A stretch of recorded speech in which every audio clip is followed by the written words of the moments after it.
Welcome to The Explainer. Today, we're diving into the world of tourism, but probably not the part you're thinking of. We're going to pull back the curtain on the academic research that, believe it or not, secretly shapes your entire travel experience.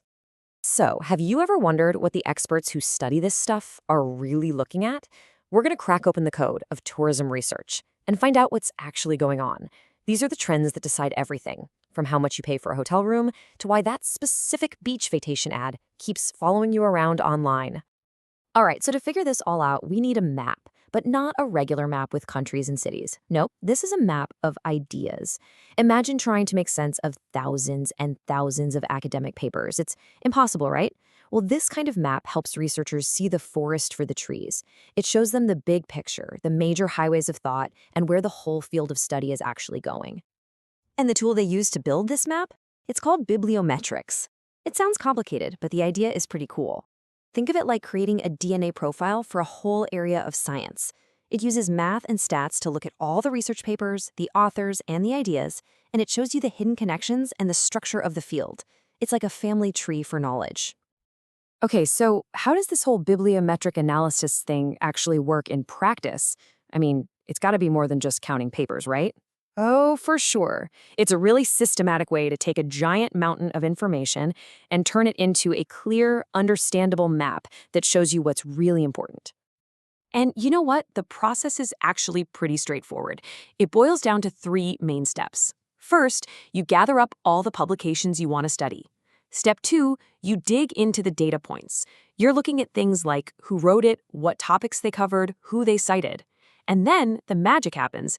In step 3, all these underlying patterns and trends start to pop out, revealing the key players and the big ideas that were hidden in all that detail.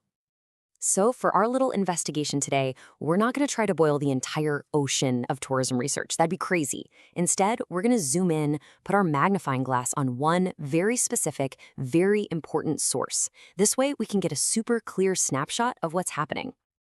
And here is our case file. We're looking at the Journal of Travel and Hotel Business, also known as SOİD. Now, this isn't just any journal. In 2019, it was Turkey's highest impact factor tourism journal, so it's a big deal. The evidence? We're digging into 104 peer-reviewed articles published between 2018 and 2020. By focusing on these 3 years from a top journal, we get a really high-definition picture of what the experts were talking about. Okay, now for the fun part. We've got our tool, we've got our subject. It's time to start decoding the trends. So, what did digging through these 104 articles actually tell us? What secrets did we uncover? Whoa, okay, the number one subject is personality traits. That's huge. Over a third, 35.6%, of the research is basically about psychology. It's about what makes us tick as travelers.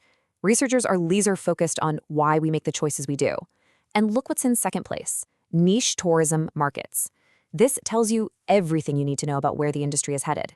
It's all about super specific, personalized experiences. And it gets even more interesting when you look at the hot topics, the stuff that gets cited the most. We're talking gastronomy tourism, that's food travel, social media, of course, cultural tourism. See a pattern here? These are the things we're all talking about, the things we post on Instagram. This isn't just academic talk. It reflects what we as travelers actually care about right now. So you might be wondering, how are they figuring all this out? Well, for the most part, they're using numbers. Almost 58% of the research is quantitative.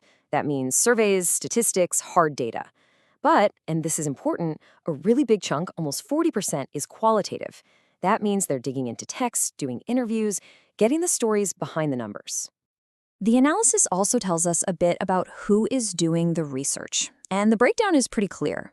During this time frame, nearly 63% of the authors were male. That's a significant majority. And, that does make you think about whose perspectives are primarily shaping the conversation in tourism research. And we can get even more specific. We can see exactly which universities are the heavy hitters. And wow, look at this. Mersin University is way out in front, with 18% of the authors. To put that in perspective, that's more than double the second-place university.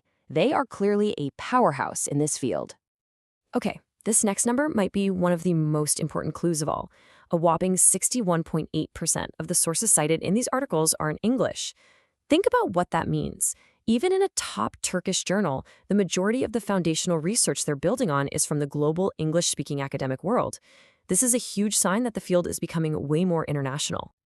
All right, so there you have it. The map is drawn, the trends are decoded, we've seen who's doing the research and what they're focused on.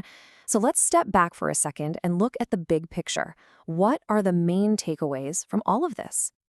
It really boils down to a few key things. First, the main focus is on the traveler's mind, the why behind our choices.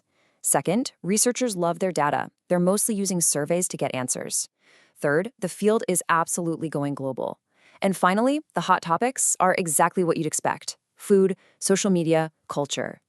But here's the kicker. This isn't just for academics. These trends directly impact the ads you see and the travel experiences that are created for you. And that really brings us back to the tool itself.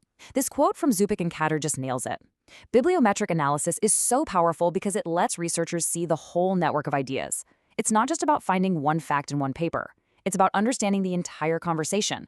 What are the big issues? Who's talking to whom? And where is it all going?